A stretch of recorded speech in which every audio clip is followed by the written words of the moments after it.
taking a nap during the break recommended, how to avoid being sleepy during meditation, and how to overcome loneliness and boredom during the long retreat in daily life. Well, sleeping in the break period is highly recommended. Naps are great because actually doing a retreat is very tiring. You're just sitting there, but you're working hard and it is tiring. So if you need a nap, by all means, have a nap. If you're tired during the meditation period, there are a couple of things you can do to help yourself if you see it coming on ahead of time. What I actually always do before meditation is I go and wash my hands and face with cold water. And sometimes I also wash my feet. And that sort of gets the energy going and it sets your intention, like this is what I'm going to do. And I'm going to stay awake for that half hour or 45 minutes. If you're starting to feel really drowsy, twiddle your thumbs, scrunch up your face, and make the resolve to stay awake. And then remember that even if you're just sitting there, just not nodding off, that is actually a spiritual exercise. Doesn't look like much, it just looks like struggling to stay awake, but what you're doing is you're fulfilling your commitment of sitting there, even though your whole body just says it wants to go to sleep. So that actually builds spiritual stamina that later in other situations you can fall back on. So there actually is something of use when you're doing that.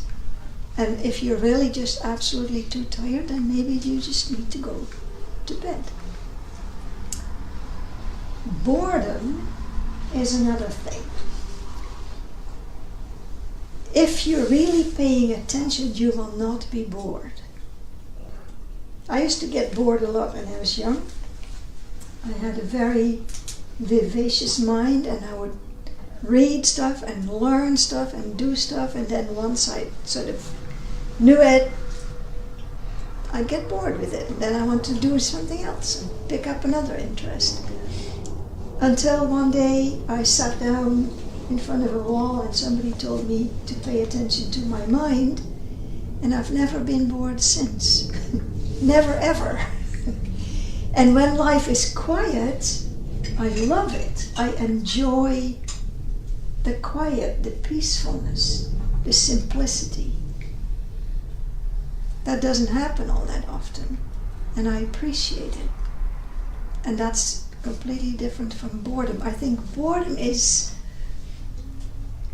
some kind of discontent, that you actually want things to be different than they are, and you call that boredom. So you may have to investigate what it is you're actually feeling when you think you're bored. Figure that out for yourself. What is it? It may be a little bit of holding back, just not wanting to be involved, or it may be wishing for things to be different, or whatever. But it's something to investigate. And while you're investigating, again, you won't be bored. Because you've got something to look at and to see what's there. So that's actually a very good question. Loneliness is another matter. As human beings, we do get lonely. All of us do. Sometimes you can be in the middle of a family situation, or you can be in bed just having had sex and you feel more lonely than ever before, and that's completely human. People who do spiritual practice also every now and then feel alone. There's nothing wrong with that. It's part of being human. We have this combination. We are herd animals. We are part of the whole community. We're part of the whole universe. And also we have a sense of being alone. There's nothing wrong with it. Just experience it, like when it's cold, it's cold. When it's crowded, it's crowded. I figured out for myself that one of the loneliest sounds in the world is a car door closing. And when I notice that sometimes at the temple, when people leave, car door closes and I go, oh. Not that I would want to go with them, and actually not that I want them to stay, because I'm happy that they're going. But that sound, it does something, and it probably is a memory from when I was quite small, is what I think. When my parents would sometimes leave me in charge at the age of 4, and I would hear the car door, and this kind of, I don't know about this feeling came about, so who knows? It comes and it goes, and I notice it. It's not a problem. If you notice that feeling of loneliness or boredom pushes you to doing things that maybe you would regret, like eating a lot or whatever, then you might take a moment and look at that. Say, what is driving me right now? Is it just a feeling, or is it something more serious? Does that make sense? Makes perfect sense.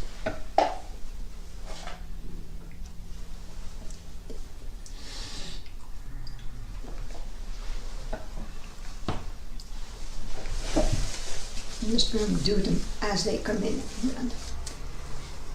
There's somebody who works 1 day a week in a jail. That's wonderful.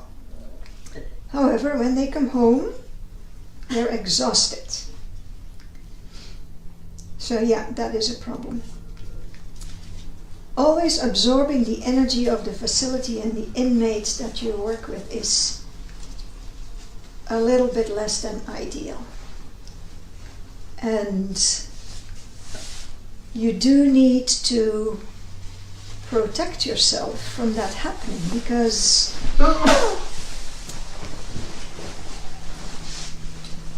if that happens, after a little while you get burnout. It's not a good idea. So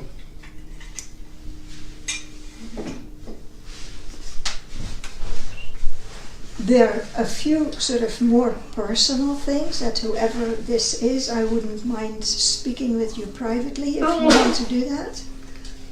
But in general, if you find yourself in a situation where you get depleted, you have to look at what your attitude is. And sometimes your attitude of wanting to help is a little bit out of proportion with reality. We're not God. None of us is God. None of us is everything to everybody. And so there are various ways in which you can say the boundary of being in such a situation has to be set up ahead of time. You have to realize what it is that you're there to do, what it is you can give, and how to say no when too much is being asked of you, or how much it is you want to receive, and how to say no when more stuff is being dumped on you. I call that dumping. I get dumped on from time to time, and it's unpleasant, but there are ways to actually sidestep the dumping when it happens. Not physically, not visibly, but mentally you can say, I don't have to actually take this on board. And that is actually a skill. That is not easy. And I would recommend, if you have a job like this, that you need to have a mentor or somebody in the jail that you can consult with and talk things over with and get a better grip on how this job is done. And most facilities that have worked like that have such people. Either it's your superior or it's a colleague or somebody in HR that can actually help you get a slightly better grip on the situation. Because otherwise, after a while, you'll have to cease doing it. That would be a shame. So, think about that. When I was a very young person, I was an RN. I had the same problem. And I was a very good nurse while I was there, but I wouldn't be able to let it go when I went home, and I would keep thinking about it, and I would worry about things.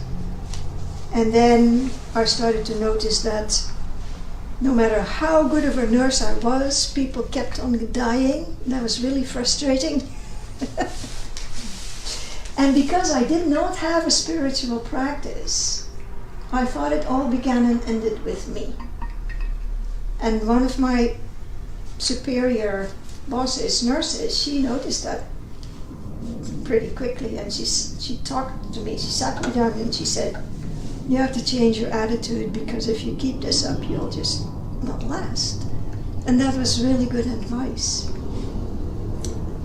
Humility is part of it. No, you're only human. You can only do so much. And that is actually enough.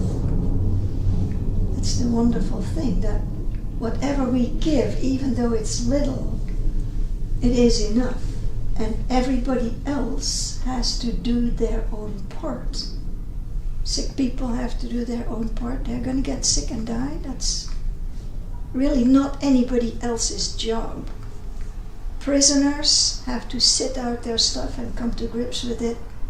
It's not anybody else's job to solve it. We can support them and we can be there as an example, but in the end, everybody has to solve their own life. And will do so. We can trust that. It also is actually a matter of respecting them, that they will need to do what they will need to do. So,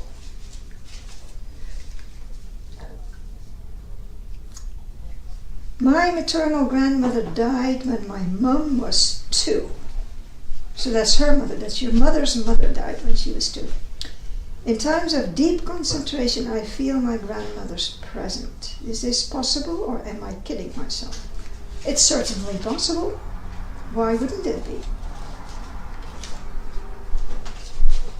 And then what? What's happening now? Oh.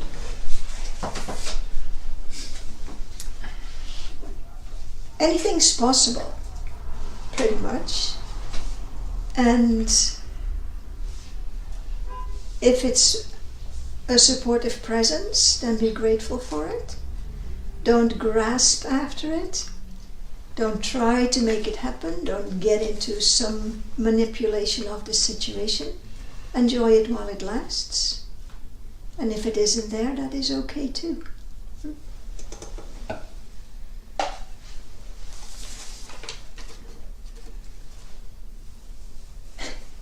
During meditation, as I let my thoughts go, I'm confused as to where I am going in my mind. Maybe this really is just self, is just reflects my confusion with the path of my own life. Well, that's a good suggestion.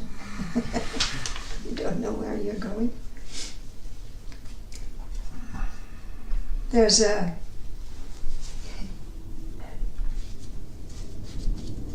it's a little joke, a little Irish joke of somebody who wants to go from here to there in Ireland and gets lost in the hills and drives around for hours and hours and finally sees some farmer standing in a field. So he goes over there and he says, "Hello, I'm wanting to go to Dublin. Can you tell me?" And the farmer says to him, "I wouldn't start here if I were you."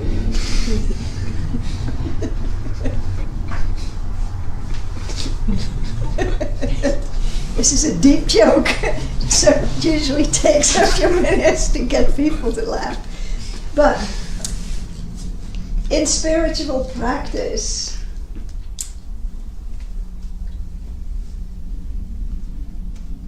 and this is one of these Zen things that are used as bumper stickers and then they come out as overly cute, but where else would you be than where you are? And we really don't know where we're going. None of us know where we're going. All you can do is open your heart and be willing to take the next step, whatever that's going to be, wherever it's going to lead you. And very often, all you can see is only a half a step ahead of you, not even a whole step. But if you lift up your foot, there will be a place to put your foot down. And then another little door opens. The idea that you're going to be able to know exactly what you're going to be doing for the next 20 years or where you're going to be really only gets in the way. So don't worry about that. Just be willing to say yes to the next opportunity.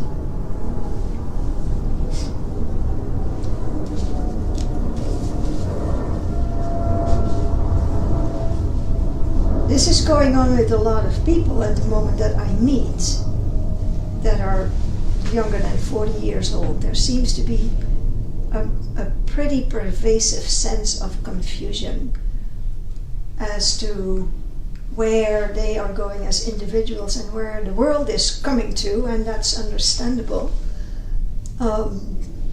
There is, at the moment, there's upheaval and general unrest everywhere. And so then you have to kind of screw it back a little bit and just say, what am I going to do today with this life that I have? And then you see what happens tomorrow. It's a sign of the times.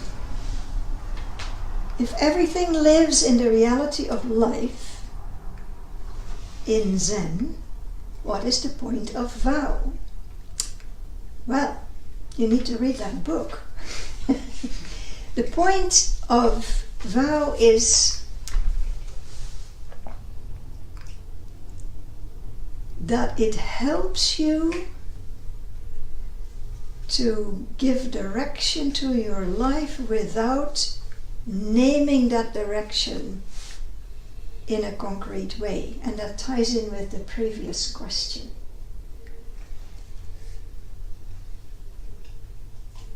To make a vow in Buddhism, or to make a declaration of intent, or to make a commitment to your spiritual life, is nondescript, but it gathers your energy and it strengthens your spiritual being. And then how that comes to pass, we don't know. How that materializes, nobody knows. It's almost very much to be compared with standing up straight. When we do standing meditation, you plant both your feet on the ground and you stand up straight and you say, here am I, I'm ready. For what we don't know.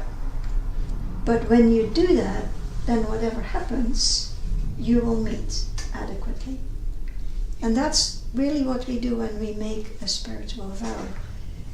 There's no particular description, because when you make particular descriptions, you build in at least a 50% chance, and probably a bigger percent chance of things to be different, and then you'll be disappointed. So try not to do too much of that. Does that make sense to people?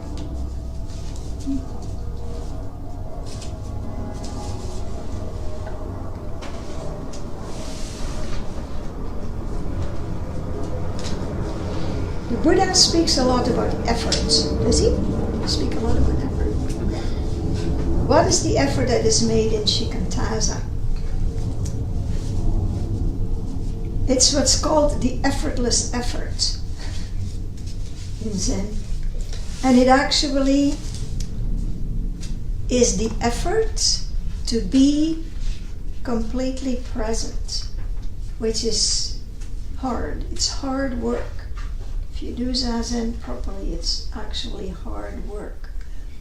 But again, it is vague and nondescript, so you're very present and you pay attention.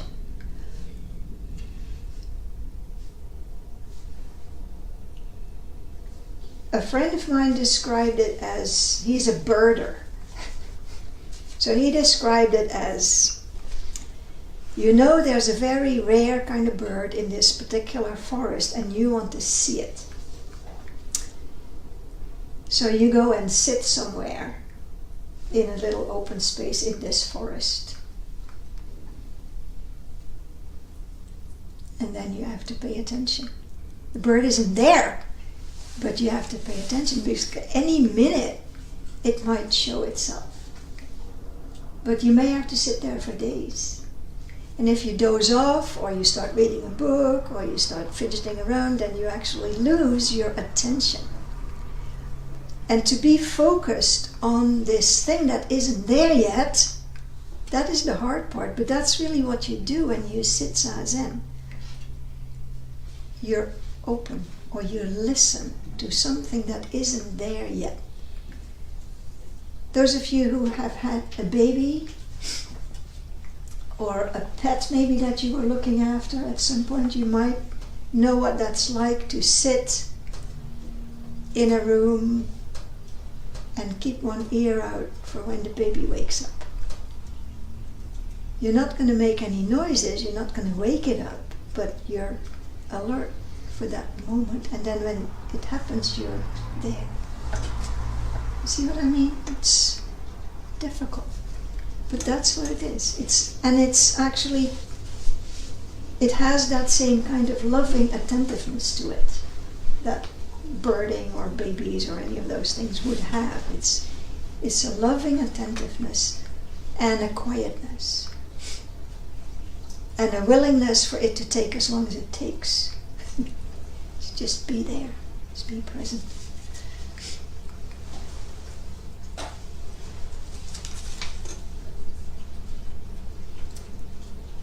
If somebody feels really dizzy while meditating, is that usual? No, it's not. Are you breathing normally? Or are you breathing different from normally when you're sitting there?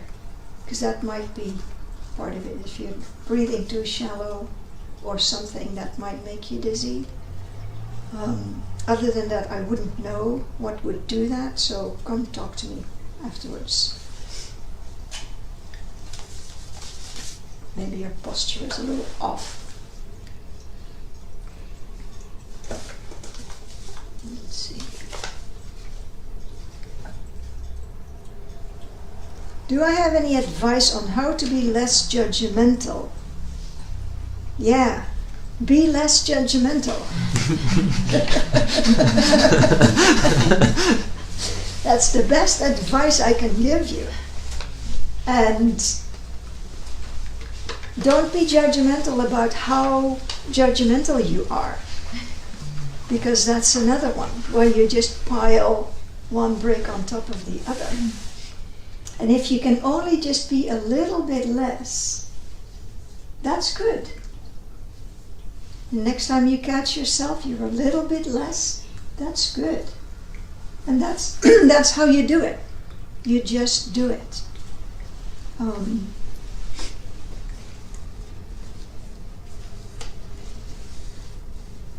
There really are no tricks. Sometimes it helps to work on it from the other side, and to, if you are particularly judgmental about a person, say, that you know, You might spend a little bit of time thinking about something about them that you do appreciate. Some little thing that they do that you actually think is good. They do all these other things that you don't like, but they do that one thing actually quite nicely. And so then you take the focus off what irritates you to something that you can appreciate. That might help. Sympathy might help.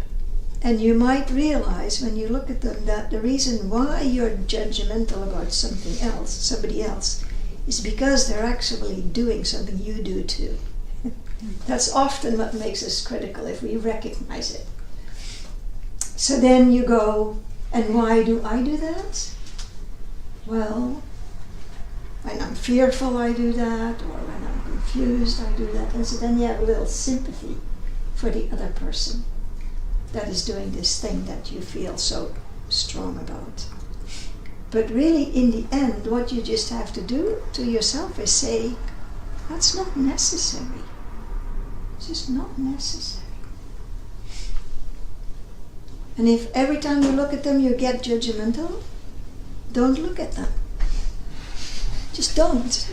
Avert your eyes. If somebody does something that's really irritating, because you feel so sensitive, you're easily triggered, don't allow that trigger to happen.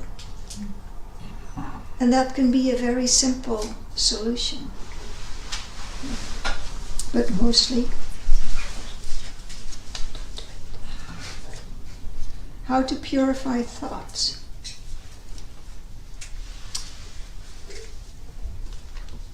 Well,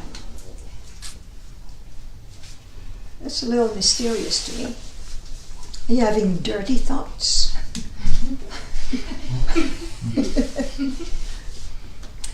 I know we say to purify the mind, and we purify them from the poisons of greed, aversion, and delusion. That's what we purify. So if any of those things arise in your thinking, and you catch them, recognize them for what you are and say to yourself, I don't actually really want to think this way. Think something else. Curb your thought a little bit. If you're thinking very greedily, look at what that is and let it go. If you're thinking with a lot of aversion, allow it to go. But don't fight with it, because then you're adding to the problem. Thoughts are also just thoughts. In Buddhism they are actions, thoughts, and we do eventually learn to control them better. But in the early stages, say maybe the first 20 or so years, you can allow a thought to come and go and not act on it in the way that you don't grab a hold of that thought and spin a whole story around it, or start to fight with the thought, or allow the thought to come out in words, because then it really starts to solidify. So if, for instance, you are upset about something and angry, try not to verbalize that, and try not to make it come out in stomping and slamming the door. Work at it from that angle. Work on it first on physical activity, then on words, and then your thoughts will gradually also become less strong.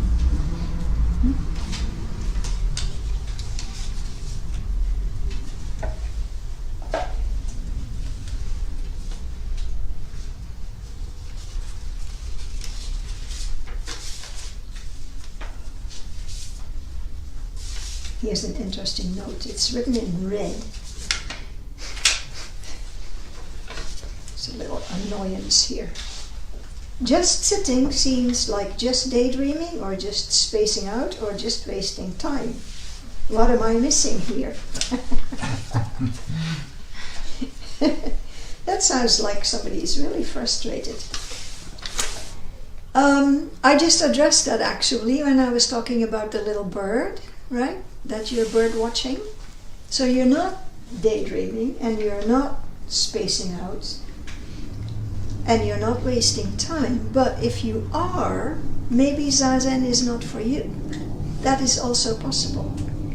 And that is perfectly okay. It's not for everybody.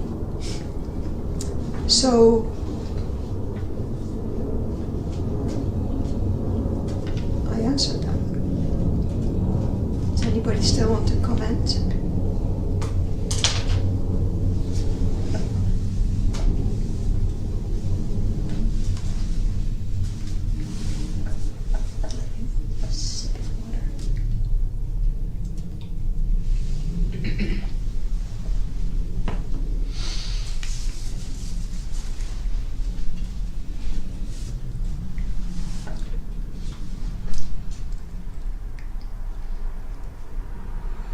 What are examples of the Buddha's life in film and literature? Well, there's actually quite a bit.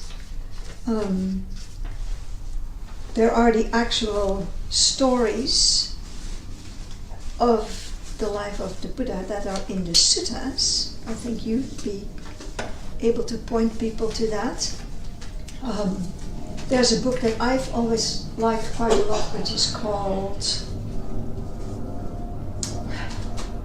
This is great. The Life of the Buddha, and it's by Bhikkhu Namuli. It's an old book. It's out of print, but you can still get that. Do you have that?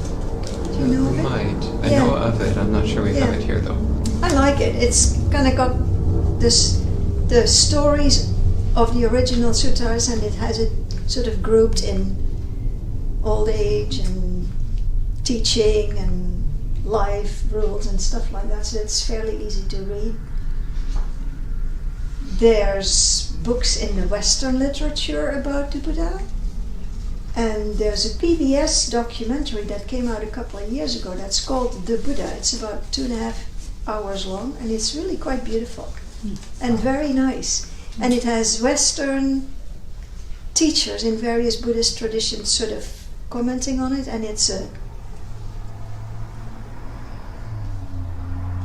I'm going to say cartoon, but that's not right. It has visuals that are very beautifully done, artistically done, and it tells the story of the Buddha's life with little anecdotes around it. So if you don't know much about the Buddha himself, that's a... I wrote that question. Yeah. It's you didn't read it all.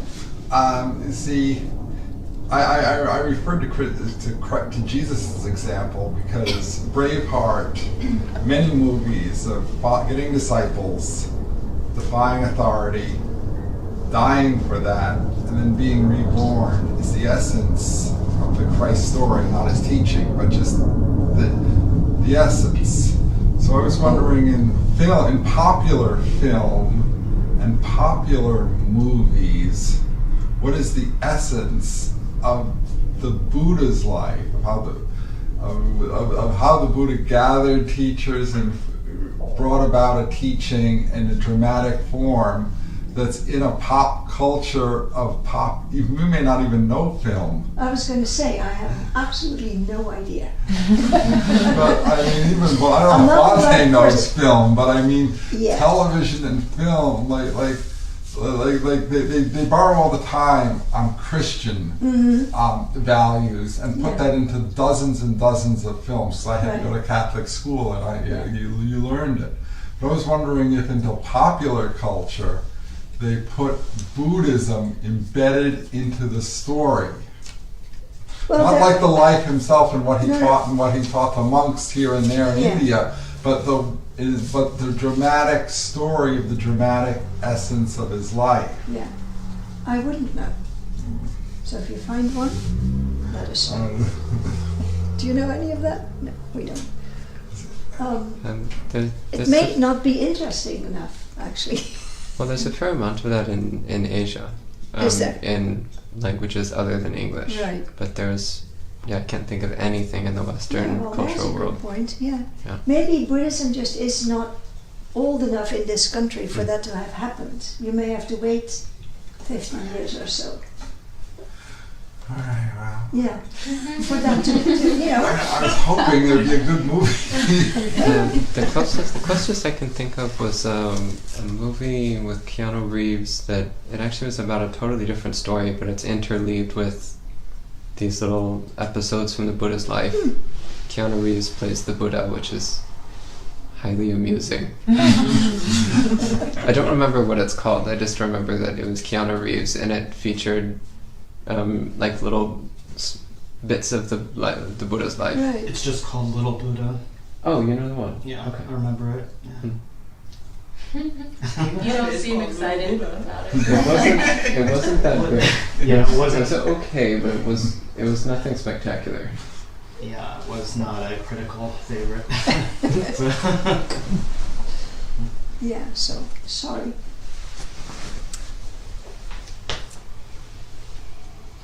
Who was I in the world prior to Zen? God, you want to know that?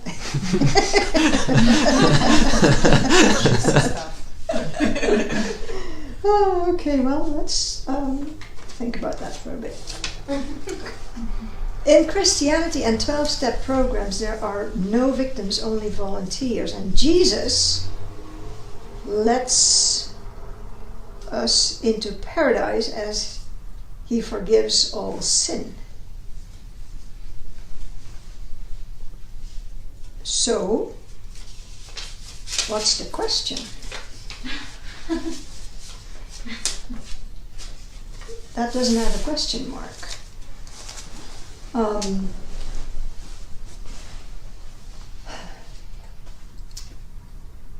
I think there are no victims, only volunteers is a little too stark for me, because there are plenty of beings in situations that are overpowering to them, like children when they're really abused, people in a situation of a power differential where you're just up against people that are so powerful that you really don't have an honest opportunity to not be abused. And to then say to those people, well, you were a volunteer in that, I think is a little harsh. So I wouldn't personally say that. However, once you are a grown-up person, you can find a way. Usually you need help with that, but there is the option to then move out of the victim place and not stay there. And then it becomes a matter of choosing. And so then you can say, yeah, if you want it to stay there, then that is voluntary. But I tend to err on the side of sympathy and saying that's easier said than done. And it is very easy for a third person to say, you're choosing this. But it does happen. It's very freeing when somebody gets to the point where they realize they don't have to remain the victim. And it's a wonderful thing when that can happen. And then still there's quite a lot of work that needs to be done to come out of that and not carry with you resentment or PTSD or some kind of sense of inferiority. So when you are victimized in any situation, it often takes a long, long time to work with that. And maybe you'll never completely will be as if it never happened. And that is okay too. I think it's an important thing for people to remember that every life is a complete life as it is. Once in the space of a week, I knew of an unborn baby, 7 months pregnancy, who died in the womb a person who was 90 who had been totally demented for 20 years who died, and somebody in the prime of their life in their 40s who had an accident and died. And it was very interesting to look at those and say what people in the world say, this isn't fair, this isn't the right time, why does this old person have to sit around, completely out of it in a wheelchair for 20 years and not just get on with dying? Why does this baby not even have a chance? And really, from the Buddhist point of view, every life is a complete life. And so all of our lives, we are in the world for a while. We made it out of the womb, we made it through childhood, and stuff has happened. We all have dents, and we all have some bruises, and some of us have more than some bruises. That doesn't make you less than human. You find a way to live with that, as people do. And in that you are complete as you are. And from that you learn. And then you exhibit kindness, and you exhibit patience, and you show courage, or you show lack of courage, and that can be an example too. My teacher used to say, everybody is a Buddha, and everybody shows us something. Some people show us what to do. Some people show us what not to do. We have to make the discernment ourselves on what is an example to follow and what is an example to not follow. And if you think that somebody is not responding to their particular sorrow adequately, maybe you should grow a little more sympathy. Because in the end, everybody does the best they can. People really do the best they can given their circumstances in this moment. And so do I, and so do you. And maybe tomorrow we'll do something different. But right now, we're doing the best we can. And if you keep that in mind, then you have a softer attitude, both to yourself and to others.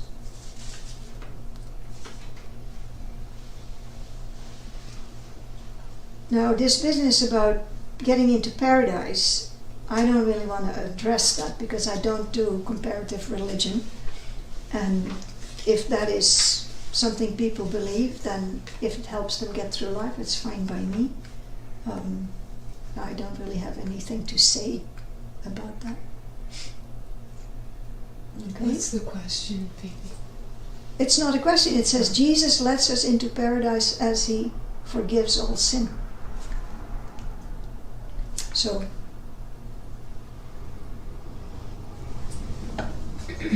it's not a Buddhist concept.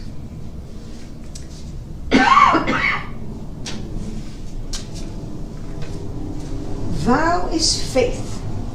I would say yes to that. That's a question mark, and I would say yes. It's vow versus faith. Is it the same thing or is it different? Okay, thank you for clarifying.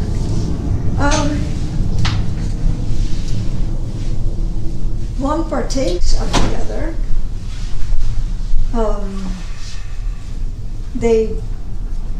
The both concepts mutually reinforce each other, I would say. They're both difficult to talk about because faith is not something you can measure. You can make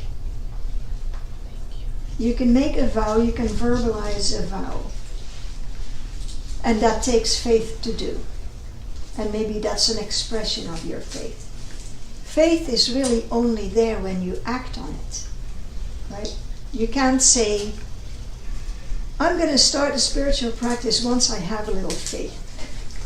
because you don't know where that is or how that is. You exhibit faith when you do something that goes a little beyond what you know, right? Does that make sense? Yeah. You look puzzled. Yeah, no, I was just thinking about that, yeah. Yeah. So, when you make a vow, you actually are exhibiting faith already. Okay?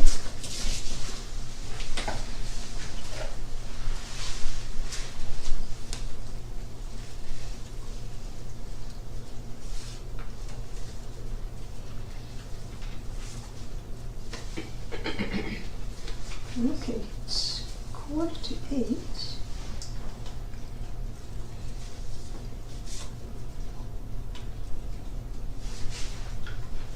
Here's a little story. I'll talk about this and then we'll do walking meditation because this is a heartbreaking story. There's a koan where a master threatens to kill a cat, so his student puts his sandals on his head. What is the meaning of this? It's one of the heartbreaking stories in the Zen tradition. Does anybody know this story? Nobody does because it only gets referred to like that.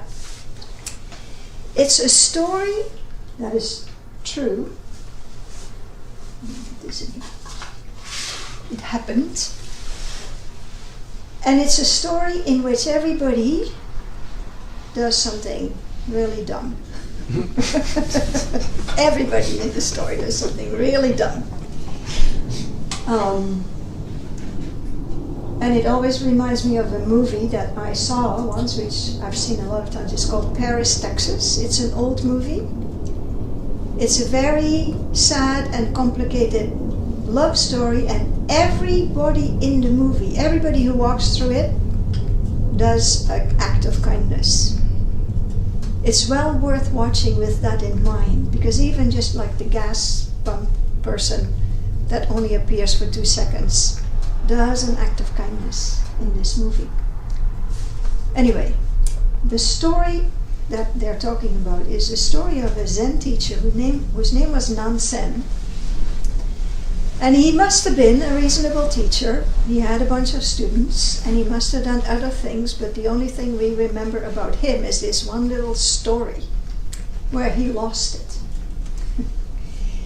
And it's a story about how difficult it is to teach people in community. A couple of his students don't get along. And they don't get along, and they don't get along. And the Buddha had a situation like that.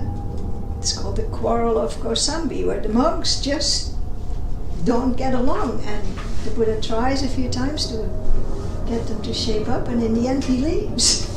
I love that story. The Buddha just says, right, I can't do anything with you guys. Let me know when you've sorted it out. And he leaves for 3 months. So Nansen doesn't leave, he's there, and a little kitten appears in the monastery kitchen, and these people get into a fight over it.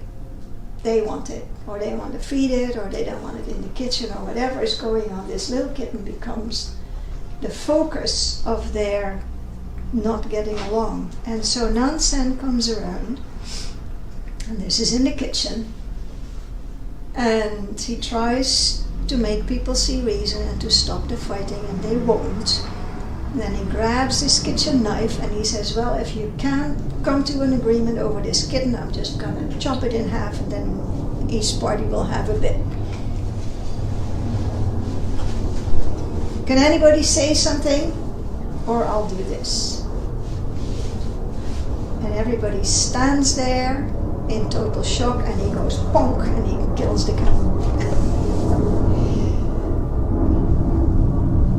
Which, if you look at it, they could have said all kinds of things. What could they have said? Somebody could have said, I'm sorry. Somebody could have said, please don't. Somebody could have said, okay, you can have the cat. Whatever. They could have said all kinds of things, but they didn't. They were dumbstruck. And he couldn't stop, and he killed the cat.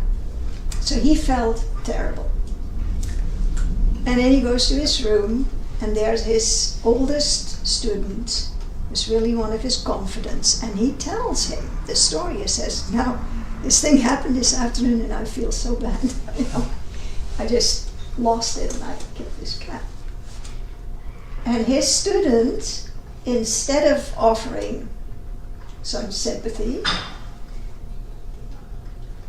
says, I don't have words for this. So he takes his shoes off his feet and puts them on his head, which is analogy for saying this is ass backwards.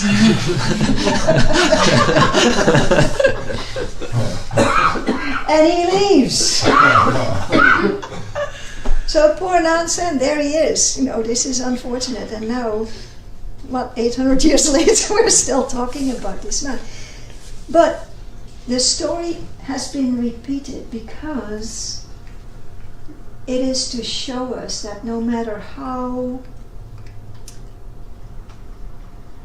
far advanced you are in practice, no matter how well-intentioned you are, it's possible to just get sucked into a situation where you either freeze or do something that in your right mind you wouldn't do. It also really teaches us or shows us how hard it is to be a teacher. And you really have to be having sympathy for this teacher who's having all these obstreperous people that just refuse to cooperate with each other and with him. And then he does something dumb, and then his best student kind of goes, I'm not talking to you today. So for me, that story, really, it's kind of a heartbreaking little story. And if you are ever a student with a spiritual teacher, keep in mind that they are human and don't push them too far. Just don't. Because we also have to help each other no matter where anybody is in the path. We have to help each other and not push each other's buttons to the point where they snap just because we can. When you have a teacher, honor that person and take care of that person and make it so that they can work on their difficulties. One of the rules in the Zen tradition is if your teacher has, how is it phrased? If you know that your teacher has a weakness, be mindful of that and work with it rather than make use of it or fault him or her on it. Because we all have weaknesses. And if you know your teacher's weakness, just help them. Do not fault for it. Which is a very un-Western attitude to have towards a teacher. As we in this country, we say, okay, you want to be a teacher? Who do you think you are? You better be perfect. And you do the littlest thing and they go, what? You and you, a teacher? Whereas the Buddhist old-fashioned attitude is everybody has weaknesses. And we all need to help each other. And some people are also having something good to say. And you listen to them. When they do something dumb, you say, oh, that's an example not to follow. Okay? Yeah. Phoebe, Norman Fisher. What? Norman Fisher, who's the abbot of Everyday Zen. Yeah. In California, he was also the former abbot of San Francisco Zen Center. Uh-huh. He uses that koan. Uh-huh. He's also a rabbi. Right. And he talks about some scripture that's analogous to that. You know, two women come and say the baby's theirs. Oh, that's in Solomon. That's in the Bible. Yeah. Yeah. And the Christ figure says, well, I'll cut it into And so the true mother says, no, give it to her. Right. And there's some, I don't know what the take-home is, but there's some analogy about the splitting of the beings, and the true form emerges if we can let it go or something. I don't know, but I do think that. Well, maybe Nansen had read the Bible, and that's maybe why he thought to threaten the cutting in half, but it didn't work. Because that's maybe, if that would be so, then you could also say, don't take one situation and wholeheartedly import it into another situation and expect it to work. Sometimes it works, sometimes it doesn't. Yeah.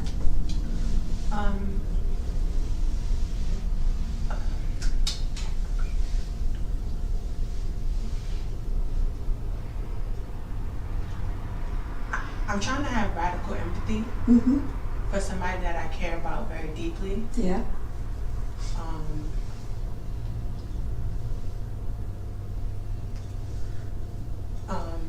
But I don't know if to choose to just be and let it go, or to try. I've given them an opportunity to see me, and there's no reply. But prior to that, the person reached out to me, and I first didn't see it, and decided not to respond because I don't feel reciprocity. I'm not pronouncing that right. Maybe I shall talk to you privately about this, because Okay. this is a bit too private. Okay,